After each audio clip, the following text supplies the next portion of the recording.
Assalamualaikum warahmatullahi wabarakatuh. Sebelumnya perkenalkan, nama saya Cindy Diana Putri dengan NIM 240701600075.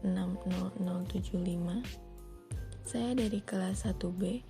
Di sini saya akan mempresentasikan materi psikologi perkembangan yang berjudul terbentuknya janin menurut Al-Quran dan teratogen di budaya Jawa. Di sini ada pengertian janin menurut ulama, yaitu menurut Imam Syafi'i.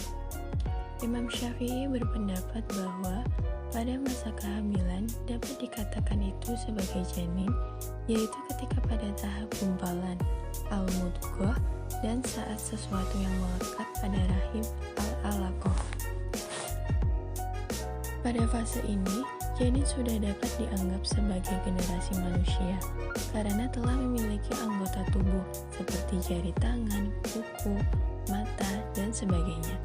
Dengan begitu, setelah mencapai tahap alaqah, janin dapat dikategorikan sebagai makhluk yang sempurna. Oke, next, yang kedua ada perkembangan janin menurut Al-Quran, yaitu terdapat pada Quran Surah Al-Mu'minun ayat 12 hingga 14, yang artinya, dan sesungguhnya kami telah menciptakan manusia dari suatu saripati berasal dari tanah. Kemudian, kami jadikan saripati itu air mani yang disimpan dalam tempat yang kokoh yaitu rahim. Kemudian kami jadikan air mani itu segumpal darah. Lalu, segumpal darah itu kami jadikan tulang belulang. Lalu tulang belulang itu kami bungkus dengan daging. Kemudian kami jadikan dia makhluk yang berbentuk lain. Maka Maha Suci Allah pencipta yang paling baik. Oke, dari Quran Surah Al-Mu'minun ayat 12 hingga 14 tadi, dapat kita simpulkan bahwa terdapat tahapan proses perkembangan janin sebelum terlahir sebagai bayi, mulai dari saripati, air mani, segumpal darah, segumpal daging, dan yang terakhir yaitu pembentukan tulang belulang dan dibungkus oleh daging. Oke, next, di sini ada 5 tahapan proses perkembangan janin sebelum terlahir sebagai bayi. Yang pertama ada sulala. Mufasir mengartikannya sebagai saripati. Yang dimaksud di sini adalah manusia itu berasal dari saripati tanah. Nutrien dan mineral yang berasal dari saripati tanah ini diperoleh dari makanan yang dikonsumsi oleh manusia itu sendiri, baik itu dari tumbuh-tumbuhan maupun hewan, yang keduanya berasal dari tanah. Kemudian, elemen tanah ini berkumpul dalam kantong mani, maka terbentuklah air mani, sehingga manusia pada dasarnya berasal dari inti pati tanah. Yang kedua ada nutfah.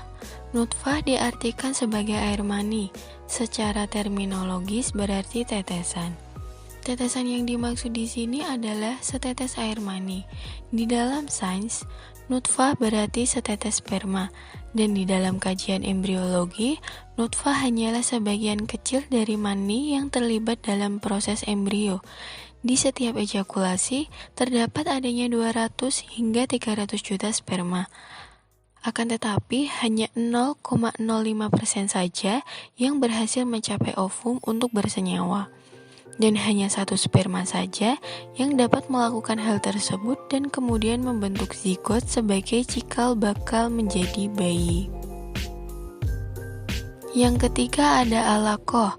Istilah alaqah merujuk pada sesuatu yang melekat atau bergantung pada sesuatu yang lain. Sesuatu yang melekat itu diartikan sebagai segumpal darah. Proses alaqah merupakan tahap perkembangan janin setelah masa nutfah, berlangsung sekitar 7 hari setelah pertemuan antara sel sperma dan ovum, di mana terjadi perubahan. Pada fase ini, janin membentuk gumpalan darah beku yang menempel pada dinding rahim. Secara ilmiah, kata alaqah berarti gumpalan, yang memberitahukan bahwa pada tahap ini merupakan cikal bakal perkembangan janin yang terdiri dari bagian-bagian gumpalan darah. Yang keempat ada mudghah, memiliki arti seonggok daging yang dikunyah. Periode mudghah dapat disebut sebagai tahap perubahan yang terjadi pada minggu keempat, di mana terjadi perkembangan otak dan syaraf, serta pembentukan telinga, mata, dan organ lainnya. Periode alaqah berakhir pada hari ke-24 atau ke-25 setelah persenyawaan, dan pada hari ke-26, embrio memasuki fase mudghah. Pada akhir fase alaqah, embrio mulai menunjukkan ciri-ciri mudghah, berupa gumpalan-gumpalan daging yang membentuk ikatan seperti rantai, yang baru mulai muncul. Gumpalan-gumpalan daging ini terlihat mirip dengan daging yang telah dikunyah. Oke, yang terakhir ada izam dan lam. Hal ini juga dijelaskan di dalam Al-Quran pada surah Al-Baqarah ayat 259 yang artinya, dan lihatlah kepada tulang belulang keledai itu, bagaimana kami menyusunnya kembali, kemudian kami menutupnya dengan daging. Maka tak kala telah nyata kepadanya bagaimana Allah menghidupkan yang telah mati. Dia pun berkata, saya yakin bahwa Allah Maha Kuasa atas segala sesuatu. Ayat ini menegaskan keyakinan bahwa tidak ada yang mustahil bagi Allah, termasuk dalam urusan kehidupan dan kematian. Next, untuk materi yang kedua ada teratogen di dalam budaya Jawa. Di sini saya akan menjelaskan tentang pengertian teratogen terlebih dahulu. Apa sih pengertian teratogen itu? Teratogen adalah zat atau faktor yang dapat menyebabkan cacat lahir atau kelainan pada janin selama proses perkembangan. Teratogen dalam budaya Jawa. Beberapa contoh kepercayaan yang dapat dikaitkan dengan proses teratogen dalam budaya Jawa, yaitu ada pantangan makanan. Banyak pantangan makanan bagi ibu hamil dalam budaya Jawa. Ini didasarkan pada keyakinan bahwa makanan tertentu dapat mempengaruhi bentuk fisik atau karakter bayi. Misalkan, makanan yang berbau amis, seperti udang dan lele, dianggap tidak baik untuk ibu hamil. Keyakinan ini terkait dengan pandangan bahwa makanan tersebut dapat menyebabkan bayi terlahir dengan kondisi fisik tertentu, seperti tubuh yang membungkuk dan kepala yang besar. Yang kedua ada pantangan makanan buah nanas. Nanas dianggap sebagai makanan yang berpotensi menyebabkan keguguran bagi ibu hamil, karena diyakini nanas mengandung zat yang dapat merangsang kontraksi rahim. Banyak ibu hamil di Jawa yang menghindari makan nanas selama masa kehamilannya. Yang ketiga ada makanan pedas dan asam. Ada pula kepercayaan bahwa makanan yang pedas atau asam dapat mempengaruhi kesehatan janin, dapat menyebabkan gangguan pencernaan pada ibu, dan bisa juga mempengaruhi perkembangan janin. Lalu ada daging mentah atau setengah mentah. Daging yang tidak matang dengan sempurna dapat berisiko karena dapat membawa infeksi yang berbahaya bagi ibu dan janinnya. Yang kedua yaitu ada teratogen dalam budaya Jawa berupa pantangan aktivitas. Dalam budaya Jawa terdapat berbagai pantangan aktivitas yang diyakini dapat mempengaruhi kesehatan ibu hamil dan janin. Seperti contohnya, bepergian terlalu jauh. Ibu hamil disarankan untuk menghindari perjalanan jauh, terutama jika itu memerlukan waktu yang lama dan melelahkan. Mereka meyakini bahwa perjalanan jauh dapat memicu stres atau kelelahan yang nantinya akan berdampak negatif pada janin. Yang kedua ada bekerja terlalu keras.